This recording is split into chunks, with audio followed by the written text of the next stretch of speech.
The official letter felt colder than the November air seeping through the gaps in the bay door. Sarah Gable held it with fingers smudged with grease. The crisp, expensive paper, a stark contrast to her worn denim and the gritty reality of her life. The letterhead was from a law firm she'd never heard of, but the name in the first paragraph was one she'd come to dread. AutoCorp Consolidated. It was a notice of lease termination.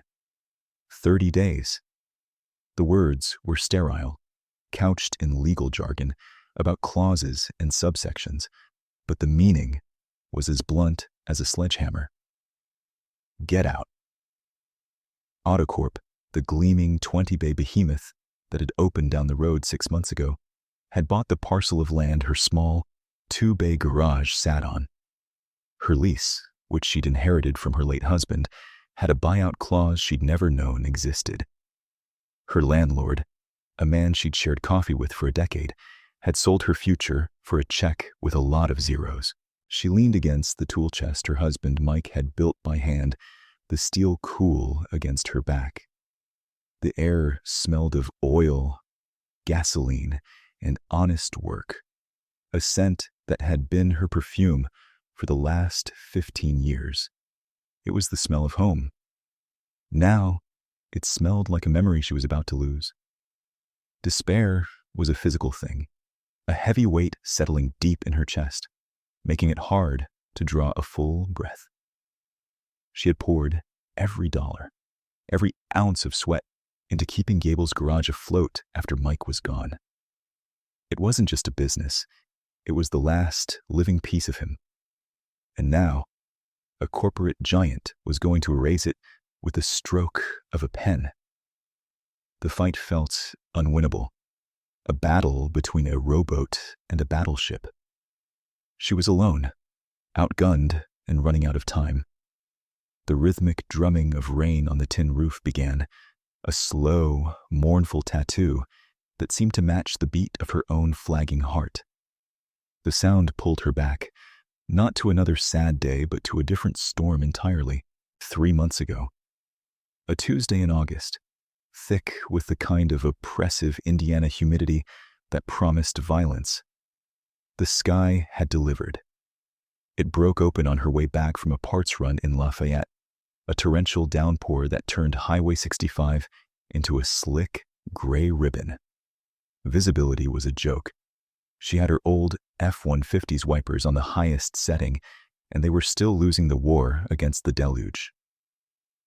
That's when she saw him. A lone motorcycle on the shoulder, its rider standing beside it, a silhouette of defeat against the sheeting rain. Most cars just sprayed him with a wake of muddy water as they sped past. People don't stop for bikers on the side of the road, especially not in a storm. They see a leather vest and long hair and imagine the worst. Sarah just saw a person in trouble. She pulled her truck onto the gravel shoulder a good 50 feet ahead of him and put her hazards on. Grabbing her heaviest rain slicker, she jogged back, the rain already soaking through the knees of her jeans. The man was huge, a mountain of a person with a thick, graying beard and arms corded with muscle. He was wrestling with a lug nut on the rear tire, his face a mask of grim frustration. The tire was completely shredded. "Need a hand?" she shouted over the roar of the storm. He looked up, startled. Rain dripped from his beard. He squinted at her, a woman half his size, and gave a short, humorless laugh. "Unless you've got a miracle in your pocket, probably not. Snapped my damn wrench." He held up the 2 pieces of sheared metal. "Got more than a miracle," Sarah said, a small smile touching her lips. "I've got a workshop in the back of my truck." She led him to her F-150. In the covered bed was a mobile mechanic's dream, a full set of professional-grade tools, a hydraulic jack, an impact driver, and a collection of spare parts she called her just-in-case inventory. He watched, his initial skepticism melting into quiet awe as she worked. She wasn't just some well-meaning civilian. She knew exactly what she was doing. Her hands were sure and competent as she jacked up the heavy bike, broke the bead on the ruined tire, and assessed the damage to the rim. "Rim's okay," she said, her voice practical and calm. "But this tire's done for. You got a spare?" He shook his head. "It's a custom job, not something you find at Walmart." "Didn't figure," she said. She rummaged through a box. "I don't have a new tire for you, but I can get you rolling. I've got a universal patch kit that'll hold long enough to get you to a proper shop. It's not pretty, but it's better than sleeping on the shoulder." For the next 40 minutes, they worked in near silence, a strange partnership forged in the storm. She did the skilled work, her movements economical and precise. He provided the muscle when she needed it, his massive hands gentle as he helped steady the wheel. The rain never let up. By the time the patched-up tire was back on the bike and holding air, they were both soaked to the bone, shivering in the humid air. He kicked the tire, testing its firmness, and nodded. "Solid work."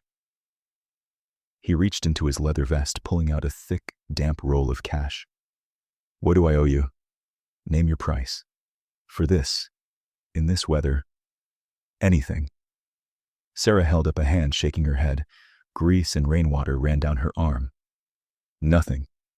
He froze, the money in his hand. "What?" "I don't want your money," she said simply. "You were in a jam. I had the tools, that's all. Just get where you're going safely." He stared at her, his eyes a surprisingly clear shade of blue searching her face. He seemed unused to the concept. "Nobody does this for nothing." "I do," she said. "If you really want to pay me back, just help the next person you see stuck on the side of the road. That'll square it." He slowly put the money away, his movements deliberate. He was looking at her differently now, with a kind of respect that went beyond the repair. "What's your name?" "Sarah Gable. I own a little shop in Brookston. Gable's Garage." He nodded, committing it to memory. "I'm Patch." He didn't offer a last name or any other information. He didn't need to. He stuck out a hand, and she shook it. His grip was firm, his palm calloused. "Sarah Gable," he repeated, the name sounding like a promise. "I won't forget this." He swung a leg over his bike, kicked the engine to life with a throaty roar, and, with a final nod, pulled back onto the highway, disappearing into the gray curtain of rain. Sarah watched him go, then walked back to her truck, shivering, and drove home.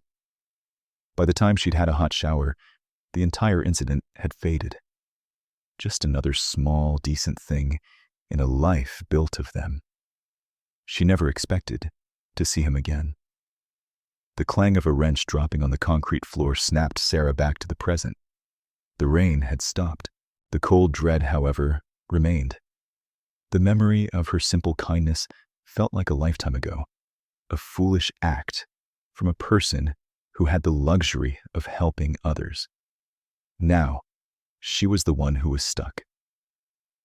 The next few weeks were a slow, grinding torture. Her lawyer, a young man fresh out of school who she could barely afford, confirmed what she already knew. The contract was airtight. AutoCorp had every legal right to terminate her lease. "They're a billion-dollar company, Sarah," he'd said, his voice full of pity. "They have teams of lawyers who do nothing but write contracts like this. There are no loopholes." Business dwindled. The shiny new AutoCorp down the street offered loss leader oil changes and tire rotations that she couldn't possibly compete with. They had a comfortable waiting room with free coffee and Wi-Fi. She had 2 plastic chairs and a perpetually broken soda machine. Her regulars, many of whom had been coming since her husband was alive, still showed up, their loyalty a small, warm light in the encroaching darkness. But it wasn't enough. Loyalty couldn't pay the bills or fight a corporate eviction. She started packing. Small things at first. Mike's old photos from the bulletin board, the silly world's best mechanic mug he'd used for his coffee. Each item felt like a surrender.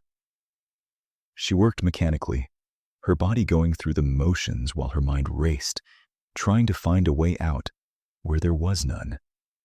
She was a mechanic, a good one, but she didn't know how to fight this. It wasn't a problem she could solve with a wrench and some ingenuity. This was a different kind of engine, one that ran on money and power, and she was just a piece of grit in its gears. The morning of the final week dawned gray and unforgiving. She had 7 days left. The shop was quiet. No cars were scheduled until the afternoon. She was cleaning a carburetor at her workbench, the acrid smell of the solvent doing little to mask the scent of defeat, when she heard the sound. It started as a low rumble, a distant vibration she felt in the soles of her boots more than she heard with her ears. It grew steadily, a deep, syncopated thunder that was unmistakable. Motorcycles, a lot of them. She looked out the bay door, expecting a local riding club to pass by on the state road, but they weren't passing by. They were turning into her lot. The first bike was a big Harley, gleaming black and chrome, and the man riding it was the size of a small mountain. He swung his leg off the bike and took off his helmet. A thick, graying beard, a scar that cut through his left eyebrow, clear blue eyes. Patch. Sarah froze, the carburetor part slipping from her numb fingers and clattering onto the bench. He looked different in the clean, dry light of day. But it was him. She hadn't recognized him at first, her mind unable to connect the man from the storm with the man standing in her driveway. He gave hers a slow nod. Sarah Gable. It wasn't a question. Behind him, the thunder grew as more bikes poured into the lot. They came in twos and threes, a seemingly endless procession of steel and leather. They didn't park haphazardly. They arranged themselves in neat, orderly rows, filling every available space with a discipline that was almost military. They cut their engines one by one, and the sudden silence was more profound than the noise had been. 10 bikes became 20, then 30, then 40. Men and women, young and old, all wearing vests with the same club patch on the back, a stylized eagle clutching a piston.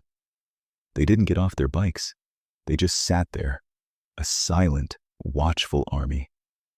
The air crackled with their presence. It wasn't menacing, not exactly. It was substantial. It was the physical manifestation of power. Sarah's heart was hammering against her ribs. She wiped her hands on a rag, her mind reeling. What was happening? Was this some kind of threat? A misunderstanding? Patch walked toward her, his boots crunching on the gravel. He stopped just outside the bay. "Heard you were having some trouble with your landlord." His voice was calm, direct. It was the same voice she remembered from the storm. How did you know about that?" she stammered. A ghost of a smile touched his lips. "We make it our business to know when a friend is in a jam. We keep our ears open." He gestured behind him. A man in a tailored suit, looking utterly out of place among the bikers, dismounted from the back of a bike and walked forward, carrying a briefcase. "Sarah, this is Marcus Thorne. He's our lawyer," Patch said. "He'd like to take a look at that lease termination notice, if you don't mind." Sarah was speechless. She could only nod, retrieving the cold, official letter from her office and handing it over. Marcus Thorne took it, his expression unreadable. He read through it quickly, his eyes scanning the dense paragraphs. "They're using Clause 17B to enact a commercial interest buyout," he said, his voice crisp and professional. "It's aggressive, but it's technically legal. Your lawyer was right about that. Sarah's heart sank. So this was just a gesture. A nice, but ultimately useless, show of support. However, Marcus continued, a sharp glint in his eye, what your lawyer probably missed is the County Zoning Ordinance 244.5, which dictates that any lease termination for the purpose of new commercial development requires a 90-day notice period, not 30, to allow for a community impact review. This notice is invalid. He tapped the paper. They jumped the gun. We file an injunction this afternoon. It'll stop the eviction cold. It will also trigger a full review of AutoCorp's building permits, which, I've been told by another friend, might have a few irregularities. Another person